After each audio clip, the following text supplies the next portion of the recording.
So, thank you very much for the welcome.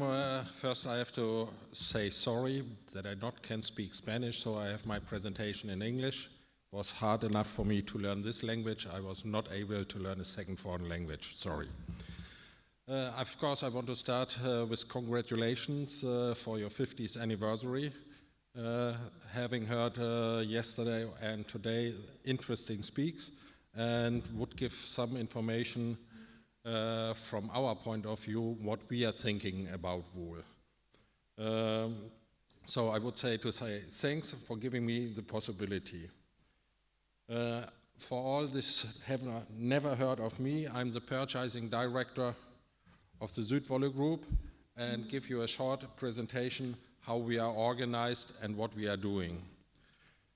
Slide by slide, I hope that we will come closer to the real interesting things of wool, but to make more clear how we are organized and how we are working, I have to go through some charts to present how we are organized.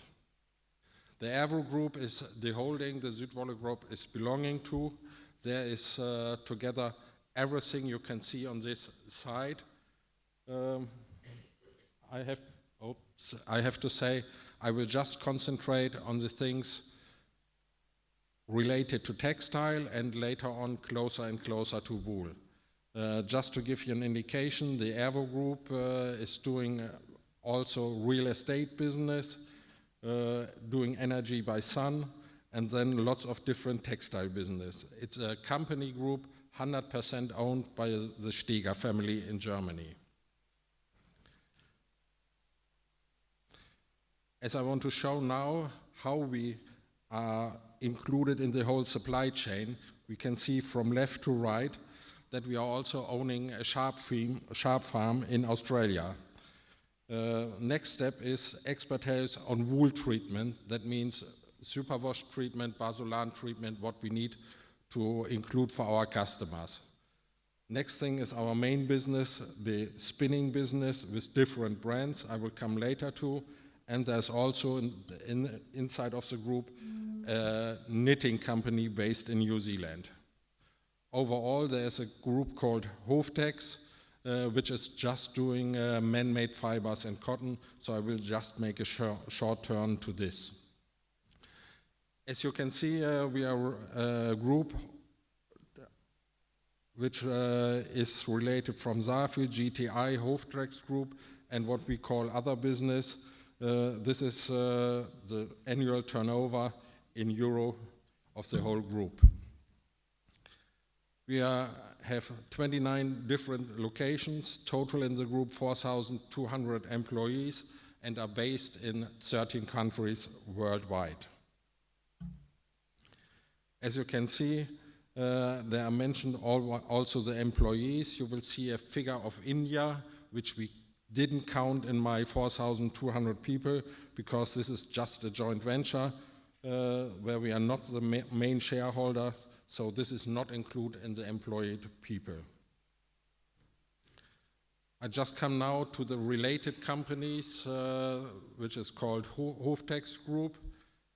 This is nothing to do, unfortunately, with wool, but we have here also dye houses, non-woven productions, and in the Neutex we call home decoration, curtains, protection, sun protection, and things like this.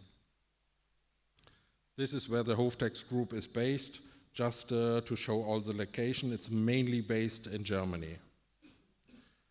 Now we're coming to the Südwolle Group, is mainly doing the business with wool. We are based in Nuremberg, and there's also the base of the headquarters of the holding group. The whole management board is in the same area. So we are there with the financial, controlling departments, sales, and purchasing. All these departments are doing the business for worldwide. In total, we are 70 people managing our factories worldwide. As you can see, we have also a celebration this year for 50 years anniversary, because in our counting we start on 1966, because that was when the first time was happened to mention the name of Südwolle. There have been different steps going from a trader. We never have been industrial production in the past, going from a trader up to industrial production from 1966 to now on. In the Südwolle Group, just doing the wool business, we are on 15 locations with 2,900 employees in 10 countries. So as you can see, we have different brands. I want to show you. These brands is what we are selling under our products to our customers. The Südwolle Group itself is just a production company. No one of these brands has its own factory. We have a factory producing for all these different brands. So this is commandment through tradition. Biela yarn is possibly of remarkable nature. No limits, pure life. Color you deserve, quality you need. Nature meets technology. These are the 5 big brands we are owning. I will come on the next chart what is behind this. So as you can see, the Südwolle brand is one of our brands we started with, is the worsted weaving yarns. Second is Biela yarn, which is our flat knitting yarns. Third is Jim, what is circular knitting and seamless yarns. Richter is our sock yarn. If you have this first of all, you find all the big brands all over the world being our customers. You name it, and possibly we are the supplier of the yarns. Is it starting from Hugo Boss, Polo Ralph Lauren, or Uniqlo, Banana Republic, whatever you name, we are a part of the suppliers. Then we are going on to the brand called Stör. This is automotive, corporate, and upholstery yarns. So the first 4 are going to be in a different range of wool than the other ones. Then we are going to Zoe. This is just to mention it. This is visco spinning, so I leave this very short out. And then we are coming to GTI and HF Filati, which is belonging to luxury and fancy yarns. Showing our turnover we are doing is just by brands. That's just the short names of Südwolle. Biela yarn is now the strongest, the knitting business coming out from the weaving business of Südwolle, and we have biggest increases on the circular knitting. Richter, our sock business, is more or less stable, and the automotive business is also stable for the moment. I just want to show you the capacity we have around the world. First row is the dyeing capacity. It's around 12,000 tons a year. We are able to dye wool in cone dyed, in top dyed, or in hang dyed. Second is our spinning capacity all over the world. And third is the air-jet spinning of viscose I leave out again, and the Chinese wool treatment. So please just concentrate on this 28,700 tons a year spinning, because the dyeing is going later on into the spinning. Same is happened to the treatment. So as we try always to be as close as possible to our customers, we have offices and distribution centers around the world. We try to be as close as possible to our customers and have very short lead times from our warehouses, because the strengths what we are coming from is that we have more or less everything our customers are requesting on stock. So we are going to the eco-balance of the Südwolle Group. This is for the time being getting more and more important things to communicate with the customers. These figures are sent out to all customers or all related companies purchasing, where we are purchasing from, or whatever the relationship is. just to show what Südwolle Group is doing, and this is always also a part of our audits we are doing with our suppliers. I will come to a short extract to a company called Safil, which the Südwolle Group purchased in October 2015. So now we are working to merge these two companies together. We started with merge all the sales together, and finally will end up also with include the purchase to the Südwolle Group purchasing department. This factory has also a dye house, but just can do cone or package dyeing. As we have also in this Safil company, the same customers more or less, but only in different regions, we decided to bring all these figures, I jump over this, to the Südwolle Group different brands. Then there's another company doing spinning only on very high fashion and luxury yarns. This company is doing nanometric 20, and the finest is nanometric 200 by 2. They are mainly developing yarns on customers' request. As you can see, we are also a niche yarn producer and a high-end natural luxury fiber supplier. All the production of this facility is based in Italy. You can see by just naming some clients, Armani, Hermes, Missoni, that this is the highest range buying wool yarns in the world. Here we are coming to the smallest company we are owning. It's just producing 6 tons. Sounds like nothing, but we use this company to be the most creative in the group and the design studio for developing all the yarns for the Südwolle Group.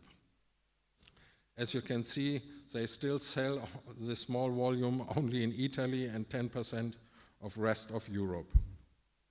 So it's maybe coming more interesting for you now, because we are coming more to the wool. We are also the owner of a sheep farm in Australia, having around 20,000 sheep, producing in the micron between 18 and 19 micron.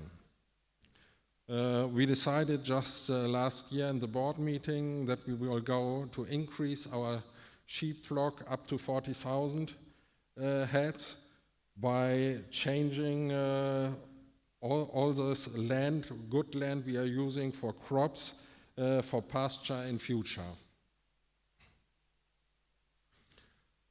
Why wool? Yes, first, the Steger family always is belonging in the wool business and creates an idea always to create yarns around wool. From technical performance, because it's warm, breathable, moisture management, sophisticated appearance regarding handle and drape, takes colors beautiful, from nature, naturally grown, renewable, biodegradable.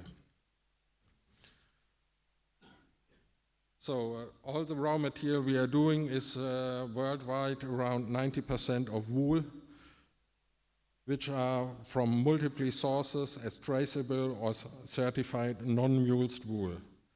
Of course, we have also suppliers of other fibers like mohair, silk, nylon, acrylic, but a ratio of around 85 to 90% is wool of all our consumption. The shrink-resistant treatment options including non-chlorine. That means use non-chlor, making wool yarns superwash, machine washable. So this is a machine created with a university in Germany.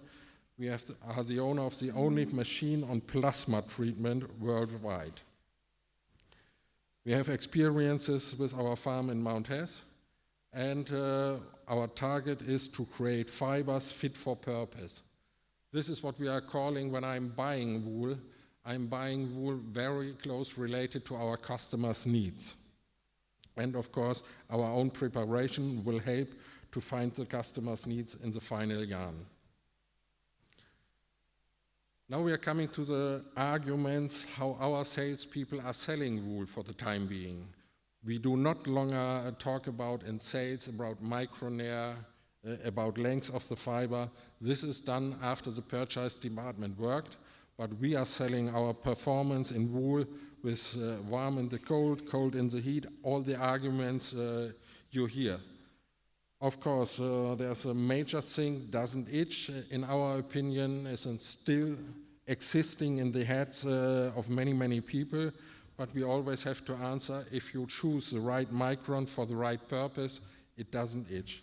Of course, anti-static, UV blocking, you have to learn the customers, this is available also on wool and not only on man-made fiber. There are other advantages like dirt and water repellent, anti-wrinkle, can be felted or machine washable, and nevertheless soft, elastic, and comfortable. All the things, wool is natural, renewable. It's grown by merino sheep, mainly consumed.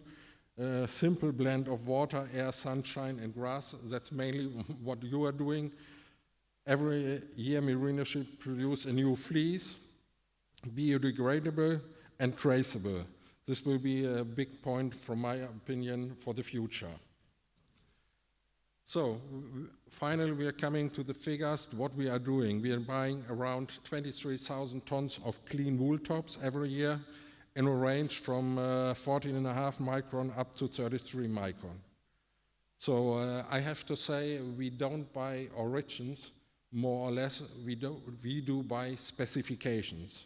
We buy our wool from around 25 to 30 suppliers worldwide, namely from China, South Africa, Argentina, Uruguay, Italy, Czech Republic, Egypt, everywhere you can imagine.